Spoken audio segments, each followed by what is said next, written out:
시작이 되었냐면은 이 라이마루스라는 이 독일 성서학자에 의해서 역사적 예수 연구가 시작이 됩니다.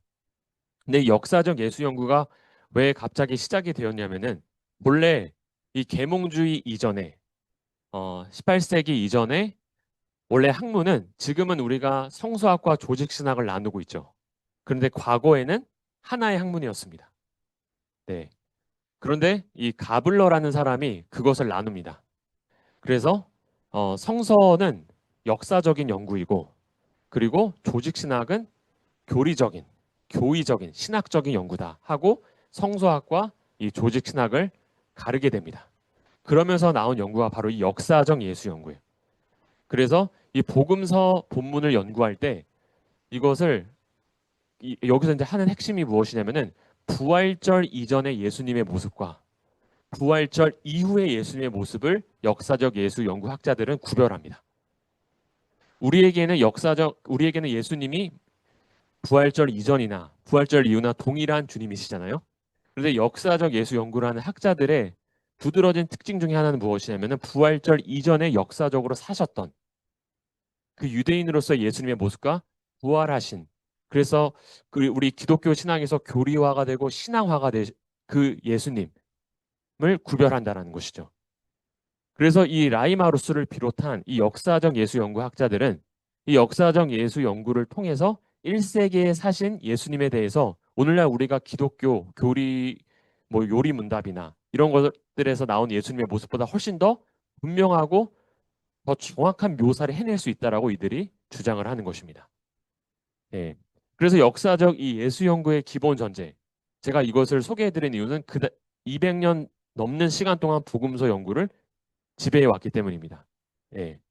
그런데 근데 이 역사적 예수 연구의 기본 전제는 무엇이냐면은 예수님에 대한 예수님이 누구이신지를 알기 위한 그 전통적인 자료들을 복원하기 위해서는 이 복음서의 서사는 해체되고 재구성되어야 된다라고 주장을 합니다. 그래서 역사가의 임무는 무엇인가라고 했을 때 이 전승들을 분류하는 작업이에요. 뭐 구약이나 신약이나 구약의 어떤 본문은 이 전승에서 왔고 신약의 이 본문은 이쪽 전통과 전승에서 온. 그래서 전승들이 서로 같이 연결되고 이렇게 섞여서 만들어진 것이 이제 뭐 토라이고 복음서이다라고 역사적 예수 연구학자들은 주장하는 것이죠. 그래서 이들은 요한복음과 다른 신약 본문들, 예를 들면 바울 서신은 공간 복음보다 역사적 가치면에서 열등하다라고 인식을 합니다. 왜냐하면 이제 마태, 마가, 누가복음을 이제 우리가 공간 복음이라고 부르잖아요. 그런데 그 공간 복음에 나오는 내용과 요한복음에 나오는 그 전개가 확연히 다르거든요. 예. 공통된 관점을 보유한 마태, 마가, 누가와 다르게 이 요한복음은 이 사건 전개가 전혀 달라요. 그래서 이 학자들은 공간복음이 조금 더 예수님의 진짜 모습에 가깝고 요한복음은 조금 역사적인 면에서 그 가치가 떨어질 수 있다라고 주장을 하는 것입니다. 그래서 이 역사적 예수는 오늘날 우리 그리스도인들이 현대 기독교인들이 믿고 우리가 신조에서 고백하는 예수님과 그 모습과 일치하지 않는 부분들이 많이 있습니다. 네. 그래서 역사적 예수 연구는 오히려 이 신학과 이 부활절 이후에 그 신학화되고 교리화된 그 예수님의 모습이 실제로 1세기에 살았던 예수님의 모습을 왜곡한다라고 보고 있는 거예요. 예. 그래서 이제 4세기에 특별히 그 기독교가 로마의 종교, 국교화가 되면서 그 생명력을 잃었다라고 판단을 내리는 것이죠. 정치화가 되면서. 최근 역사적 예수 연구를 보면은 이 몇 해 전에 소천하신 이 존 피 마이어라는 분은 소위 진정성의 기준을 통해서 이 복음서를 연구하고 해석합니다. 그래서 이 진정성의 기준을 통해서 무엇이 진짜 예수님이 하신 말씀이고 또 이제 후기 그리스도교 신앙 그 교회의 고백인 것인지 그것을 이제 재구성하는 작업을 하는데 그 가운데 이제 중요한 것이 무엇이냐면 비유사성이라는 기준이 있어요. 비유사성. 그러니까 유사성이 없다라는 뜻이잖아요. 그러니까 예를 들면 이런 거예요. 오늘날 우리 기독교 신앙에서 규범으로 여기는 교리와 예수님이 다른 말씀을 하시면 그것은 진짜 예수님이 하신 말씀일 것이다. 라고 보는 것이죠. 다시 말씀을 드리면은 지금 코페르니쿠스적 전환이 그러니까 이거 저의 주장이 아니고요. 그동안 지난 200년 넘게 이 복음서 연구를 지배해온 그 담론을 주도해온 이 역사적 예수 연구 학자들의 주장을 제가 소개해 드리는 거예요. 이따가 그것과 구별된 저의 또 관점을 말씀드리고. 그런데 이 오늘날 그리스도교 신앙에서 우리가 예수님은 삼위일체의 두 번째 위격이시고 또 예수님은 하나님의 아들이시고 우리가 이제 신앙과 신조에서 규범이 된 우리가 당연히 고백하고 믿고 있는 그 부활의 주님, 그 모습과 약간 조금 동떨어진 듯한 예수님의 행보와 모습을 혹은 행동과 말씀이 진짜 예수님이 하신 행동과 말씀일 것이다라고 그들이 판단하는 것이죠. 그게 바로 비유사성의 기준이에요. 유사하지 않는 것.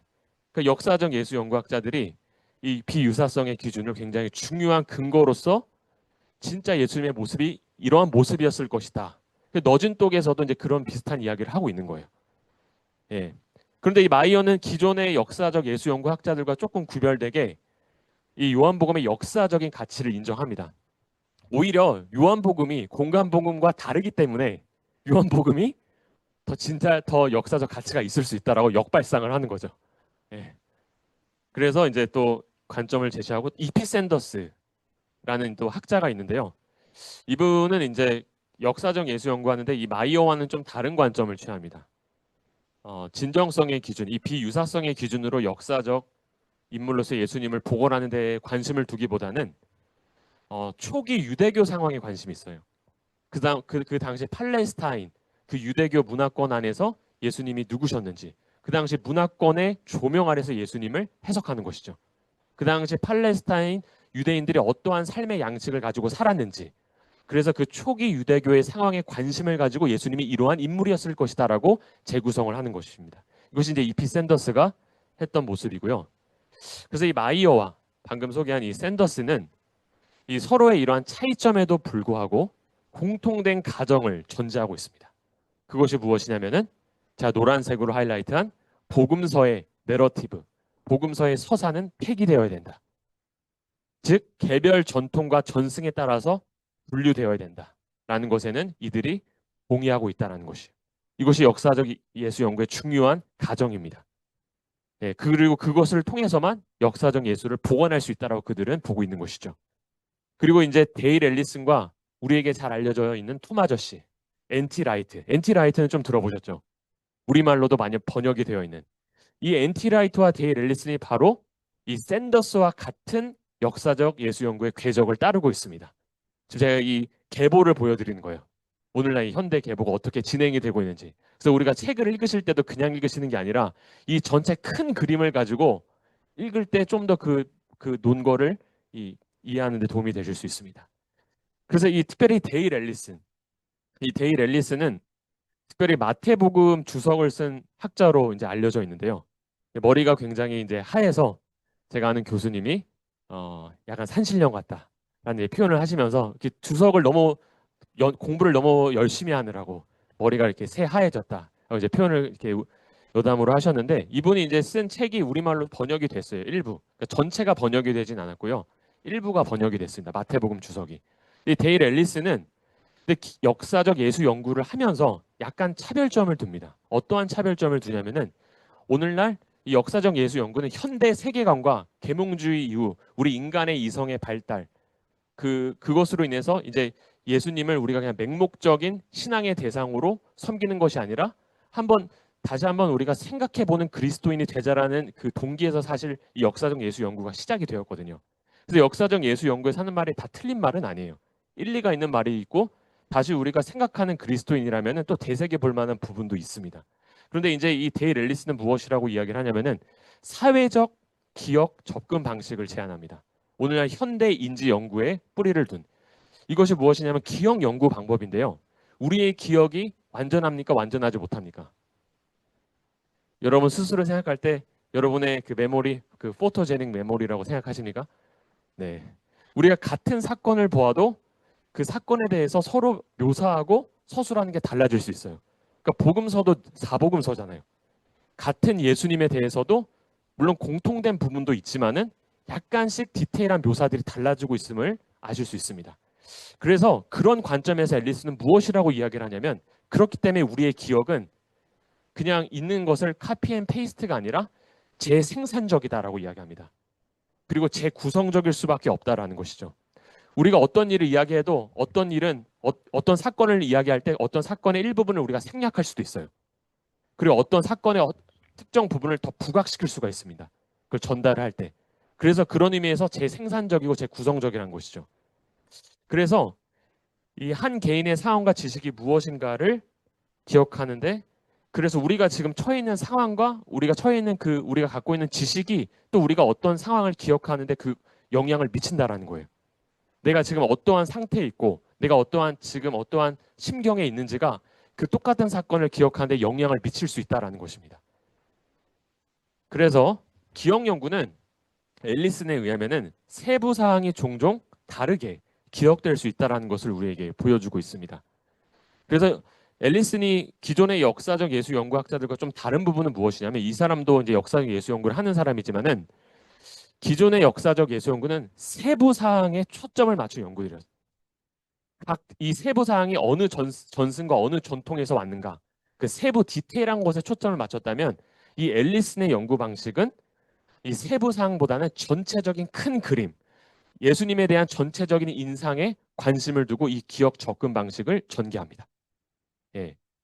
그래서 그 전체적인 인상에 초점을 두어서 거기서 발견되는 패턴을 통해서 예수님이 누구이신지를 재구성한다는 것이죠. 그래서 앨리스는 이 특별히 그 전체적인 인상을 파악하기 위해서는 반복되는 주제들이 있을 것이다. 어떤 반복적인 모티프, 반복적인 주제들이 무엇이죠? 예수님의 치유 사건, 그리고 예수님의 순환과 고통과 죽으심과 부활, 그 반복적인 주제와 모티프들, 그것은 역사적 예수에 대한 기억을 보관하는 내용일 것이다 라고 이제 보는 것입니다. 그래서 전체적인 인상과 반복되는 패턴의 어떤 그 디테일한 내용들이 아니라 그것이 바로 이 앨리슨이 제안한 기억 접근 방식입니다. 그래서 앨리슨은 역사적 예수 연구 학자들 가운데서 조금 독특하게 복음서의 서사를 폐기하지 않습니다. 그 틀을 보존하고 그 안에서 전체적인 예수님의 인상, 그 패턴을 발견하는데 힘을 기울이는 예외적인 학자라고 할 수 있습니다. 근데 이제 본격적으로 그 역사적 예수 연구의 이제 큰 계보를 제가 소개해 드렸고요. 이 역사적 예수 연구 가운데서 어떻게 보면은 큰 좋은 말로 하기 좀 어렵죠. 우리 복음주의권에서는 큰 파장이라고 하는 게 좋을 것 같습니다. 큰 파장을 일으킨 그룹이 예수 세미나라는 그룹이 있어요. 네. 어, 이름은 예수 세미나인데 하는 내용을 보면은 우리의 신앙과는 상관이 없는 내용이었다라는 것이죠. 큰 파장을 일으켰습니다. 그래서 이것과 조금 구별되게 저는 이제 서사 연구의 그 중요성을 이제 제안하는 부분이 있는데, 이 조엘 그린이라는 학자는 현대 성서학계에서 신학 자체가 역사적인 작업이 되었고 신학은 역사적으로 결정이 되어버렸다라고 하는데요. 우리가 이제 역사 비평이라는 말을 들어보셨죠? 역사 비평. 우리가 뭐 구약 서기를 하든지 신약 뭐 서기를 할 때 역사 비평이라는 이야기를 들어보셨을 텐데요. 이 역사 비평에는 크게 세 가지가 있습니다. 첫 번째는 방금 역사적 예수 연구학자들이 이야기했던 과거의 이야기, 예수님이 어떠한 역사적 인물이었는지를 설명하기 위해서 과거 사건들을 재구성하는 거예요. 비유사성의 기준, 뭐 다중 증거, 이런 진정성의 기준을 통해서. 그래서 오늘날 많은 성사학자들이 자기를 신학자로 인식하기보다는 히스토리언, 역사가로 인식을 합니다. 네. 그리고 두 번째는 무엇이냐면은 이 역사적 사건들이 예수님이 어떠한 역사적 인물이었는지 복음서 안에서 분석할 때 어떤 전통과 어떤 자료들을 이렇게 엮여져서 예수님이라는 이 초상화가 구성이 되었는지에 관심을 두는 게 두 번째 요소예요. 역사 비평에서 하는. 그리고 세 번째가 성서 자료들은 복음서들은 당시 헬라어로 기록이 되어 있고 당시 언어와 문화와 그 역사적인 배경 아래에서 기록된 그 책이기 때문에 당시 역사적이고 사회적인 배경을 고려하는 것이 세 번째 요소입니다. 이 첫 번째, 두 번째, 세 번째가 역사 비평에서 다 하는 것인데요. 방금 소개해드린 이 조엘 그린이라는 학자는 우리 신앙에 도움이 되고 또 우리가 하는 이 배움과 연구가 교회 현장과 연결되기 위해서는 첫 번째, 두 번째는 별 의미가 없다라고 보고 있습니다. 그리고 의미 있는 것은 세 번째 요소다라고 보는 거예요. 조엘 그린은. 세 번째가 무엇이냐면 성경은 그 당시 언어와 그 당시 사회적 문화적 배경의 옷을 입고 하나님의 영감 안에서 기록된 문서로 이제 보는 것이죠. 예, 그래서 성경이 헬라어로 기록이 되어 있고 그 당시 이제 사람들의 관습, 뭐 유대 문화, 결혼 문화 예를 들면 그런 것들에 대해서는 우리가 연구하고 탐구할 필요가 있다라고 이제 이야기를 하지만은 정말 예수님이 어떠한 역사적 인물이었는지를 뭐 전승별로 잘게 쪼개고 뭐 비유사성의 기준을 적용하고 그리스도교 오늘날 우리 기독교 신앙의 규범과 좀 동떨어져 있으면 그게 예수님이 진짜 한 말일 것이고 그런 거에 대해서는 관심을 갖지 않는다라는 것이죠. 예. 그래서 이것이 이제 반론인데요. 그래서 학계에서 예수님을 역사적 인물로 연구한다는 것은 요약하면 우리 신앙의 대상, 우리 가운데 지금 임재하시는 신비적 인물로 연구하는 것과는 다르다라는 것을 확인할 수 있습니다. 그래서 신학은 예수님을 삼위일체 가운데 두 번째 위격에 연결시키고 그리고 예수님을 우리 부활의 주님으로 고백하고 받아들이지만 역사적 연구는 그렇게 하지 않는다는 것입니다. 왜냐하면 부활절 이전의 예수님과 부활절 이후의 예수님을 구별하는 데서 바로 이러한 현상이 발생하게 됩니다. 그런데 이 로버트 펑크라는 사람이 있어요.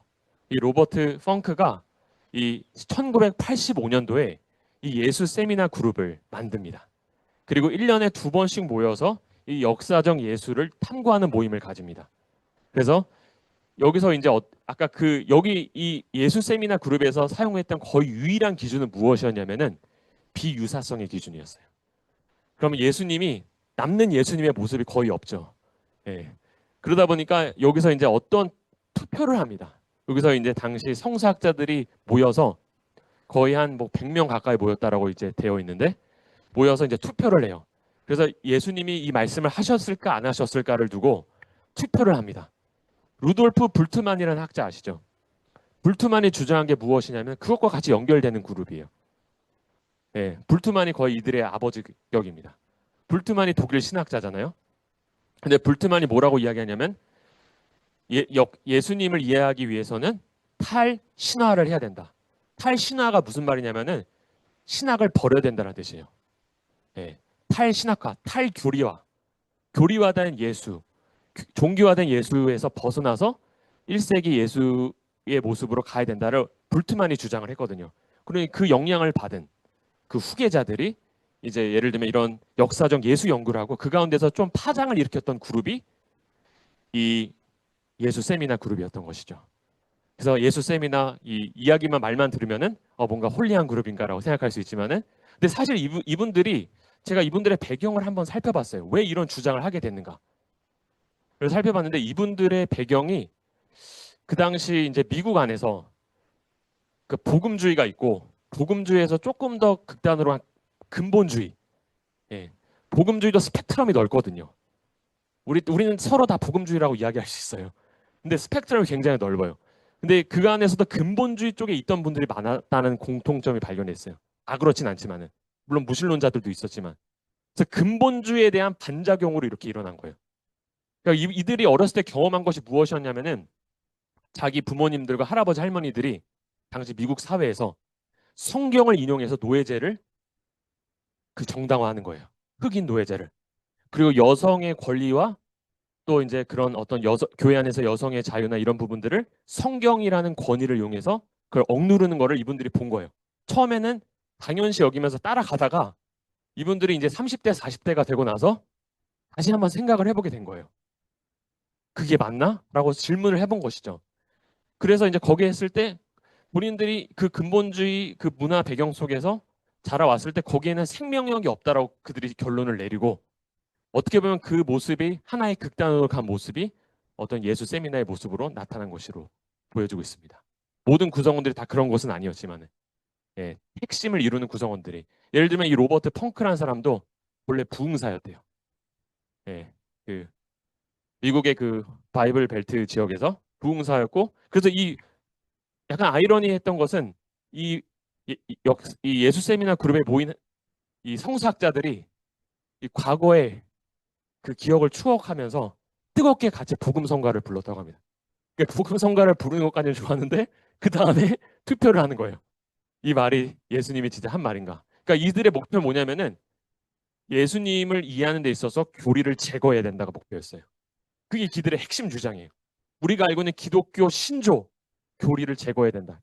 거기 왜냐하면 그들이 거기에 어렸을 때 너무나도 그들이 거기에 상처를 받았고 힘들었기 때문에 거기에 대한 반작용으로 이렇게 일어났다라는 거예요. 그 상처. 물론 그것만이 전부는 아니지만, 예. 그래서 이 주장을 하는데 이 로버트 펑크가 분석한 예수님은 어떠한 모습이었냐면은 우리가 많은 홀리하고 경건한 모습, 백인 미남 예수 모습이 아니야. 예. 오늘날 우리가 뭐 기독교 영화에서 보는 그런 모습이 아니라 그거는 그냥 이제 신화된 예수님의 모습이고 예수님은 실제로 굉장히 이단아와 같은 분이었다.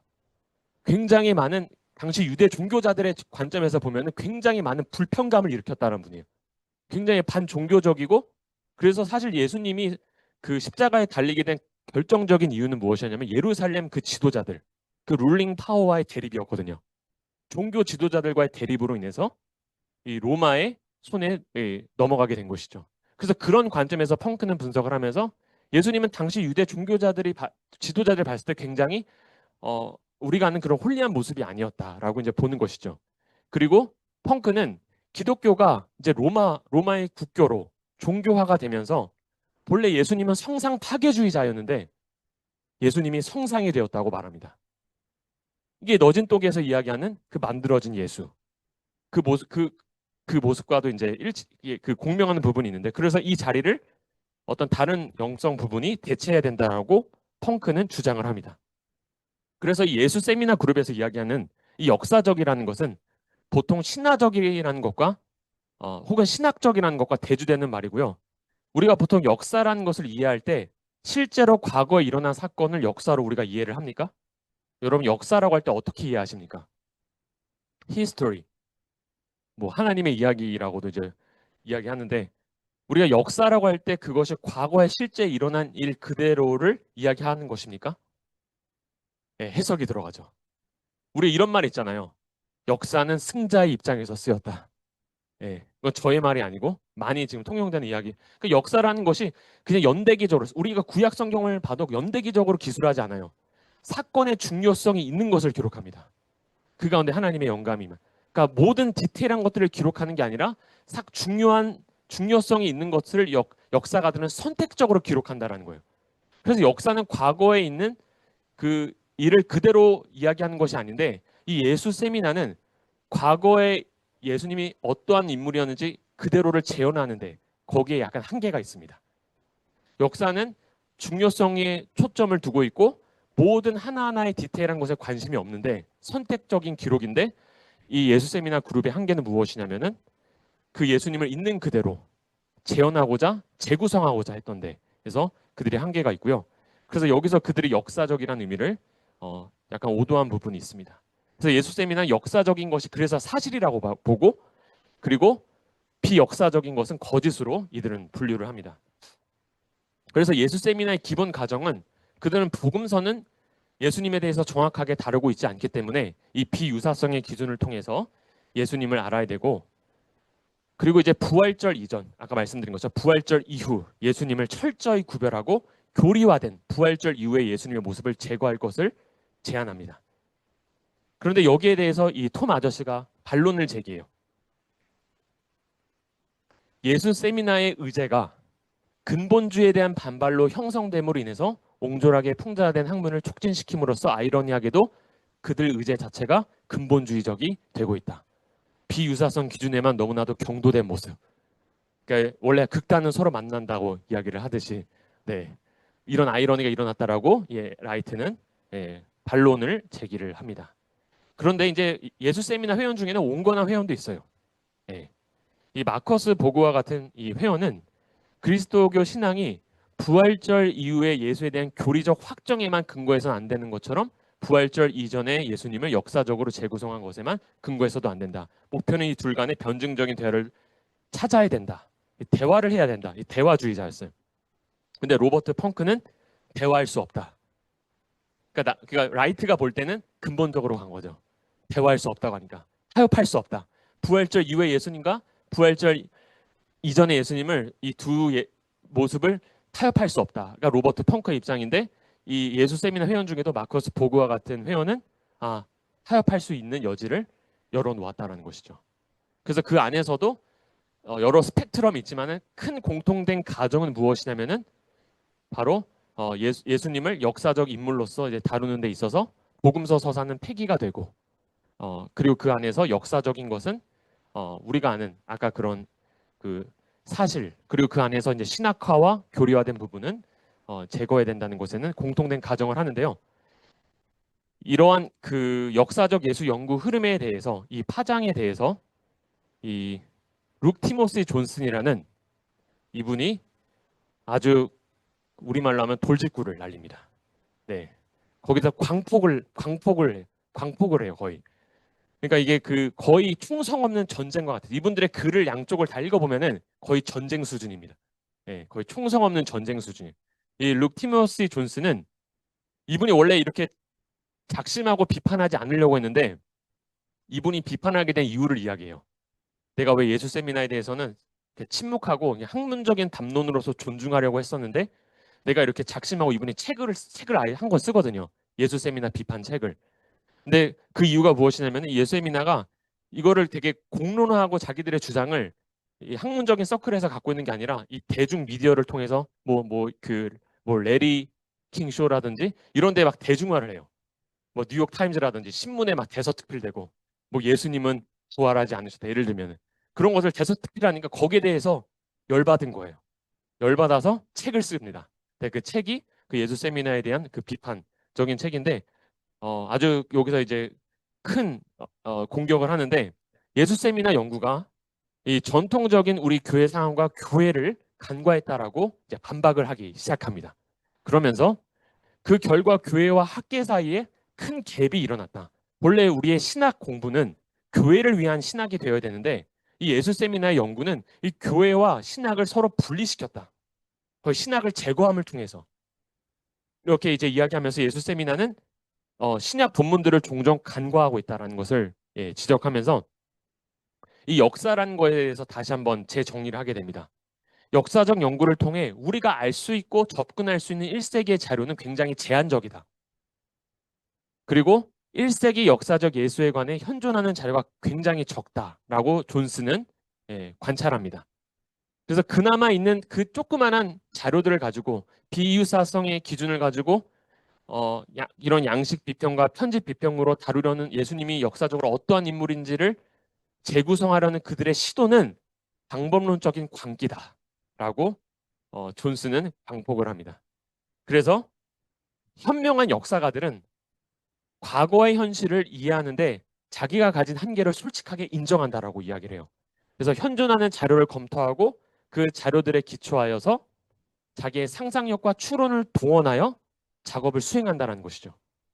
그러니까 역사가가 자기의 관심과 사상을 투영한다라는 것입니다. 그러니까 역사가 연구가 100% 중립적이고 객관적인 연구가 있을 수가 없어요. 다 자기의 신념과 사상과 이데올로기가 들어갈 수밖에 없어요. 그 렌즈로 보는 거예요. 그 렌즈로 그 사건을 해석하는 거예요. 그래서 그걸 존슨이 이야기를 하는 거예요. 그래서 100% 중립적이고 객관적인 그 모습을 우리가 재구성할 수 없다라는 것입니다. 그래서 역사는 아까 말씀드린 것처럼 기본적으로 선택된 기록이며 그 선택된 기록들을 서로 연결하여 의미 있는 패턴을 만드는 것이 바로 역사다라고 존슨이 이야기해요. 그렇기 때문에 서사가 중요하다는 것입니다. 예수님에 관한 역사는 어떻게 우리가 이해하고 알 수 있는가? 그 전체 복음서에 나오는 그 서사, 그 이야기의 구조 틀과 그 틀 속에서만 예수님이 누구이신지 우리가 이해하고 알 수 있다는 것이에요. 그런데 이 역사적 예수, 특히 예수 세미나에서 그걸 다 해체시켰다라는 것이죠. 그래서 예수 세미나 학자들은 복음서보다는 이제 영지 문서를 좀 더 예수님을 아는데 중요한 자료로 여기는 부분이 있고, 근데 영지 문서를 보면 거기도 서사 구조가 없어요. 약간 잠언과 같이 다 어록 모음으로 되어 있습니다. 그러니까 말씀 모음집처럼 되어 있어요. 그런데 복음서는 서사적 구조 안에서 어떠한 예수님의 모습을 강조하고 있냐면은 바로 고통받는 메시아, 우리를 위해서 고통받는 메시아의 모습을 강조하고 있다는 것입니다. 그래서 한 개인의 삶은 이야기 속에서만 알려질 수 있고 그 서사가 의미 있는 패턴을 형성한다라는 것을 이제 존슨은 강조하면서 우리가 가진 이 사복음서와 이 정경은 순환과 부활의 관점에서 예수님을 조명합니다.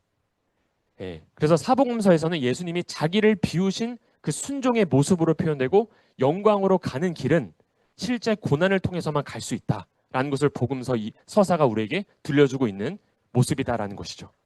거기에 우리가 초점을 두어야 된다라는 것입니다. 그래서 각 복음서마다 예수님에 대한 세부적인 차이가 있지만은 복음서 전경의 핵심적인 복음서 이 사복음서가 핵심적인 패턴에 동의합니다. 그 동의하는 것은 바로 예수님의 죽으심과 부활이라는 것이에요. 그래서 역사적으로 재구성된 버전의 예수님에게 제한되기보다는 복음서와 신약 성경 전체에서 증언하는 그 예수님의 이야기의 패턴에 초점을 맞춰야 된다는 것이 존슨의 제안입니다. 그래서 예수님의 이야기가 보여주는 것은 무엇인가? 바로 영광으로 가는 길은 고통을 수반하며 예수님을 따르는 우리도 그 길을, 그리스도의 길을, 십자가의 길을 걸어가야 된다는 것이죠. 그것이 복음서가 우리에게 들려주는 이야기이다. 그래서 살아계신 예수님은 이런 역사 비평, 문학 양식 비평, 편집 비평을 통해 우리가 알게 되는 과거 역사적 인물에 제한되지 않고 살아계신 예수님은 바로 신약 성경 전체의 증언과 또 우리가 오늘날 우리 선조들로부터 우리가 전수하여 내려받은 그 기독교 신조에서 고백하는 부활의 주님이심을 고백하고 있습니다. 그래서 우리의 믿음을 역사적 인물로서 예수님에만 제한하지 않고 지금 살아계셔서 우리 가운데 임마누엘 하시고 우리 가운데 역사하시는 그 예수님을 바라보고 그 주님을 신뢰하는 것. 그것이 바로 복음서가 우리를 초대하고 이끄는 모습이다라는 것이죠. 네. 그래서 지금 내가 경험하는 그 부활의 주님께 지금 나와 함께 하시는 지금 나의 또 아픔을 아시고 나의 고통을 아시는 그 주님께 초점을 두는 것이 바로 이 서사 구조의 틀을 안에서 우리가 이해할 수 있는 예수님의 모습이다라는 것입니다. 그래서 이 점은 역사 속에서 예수님과 우리가 믿는 예수님의 연결성을 전면 부인하는 것은 아니에요. 부활절 이후의 예수님의 모습만 우리가 간직하고 고백하는 것이 아니다라는 것이에요. 부활 이전의 예수님의 모습도 부활 이후의 예수님의 모습과 연속성을 가진다. 그분이 그분이다. 또 다른 별개의 분이 아니라 갑자기 초사이언이 되신 게 아니라 그분은 본래 그분 자체가 우리 삶의 역사하시는 하나님이시다. 하나님의 아들이시다라를 우리가 고백하고 믿고 따라가는 것을 복음서는 우리에게 보여주고 있다는 것이죠. 그래서 우리 믿음의 초점은 복음서를 통해 확인된 예수님이 죽음을 이기시고 사망 권세를 깨뜨리시고 부활하셔서 지금 우리에게 말씀하시는 그 사랑의 주님이라는 데 있다라는 것을 보여주고 있습니다.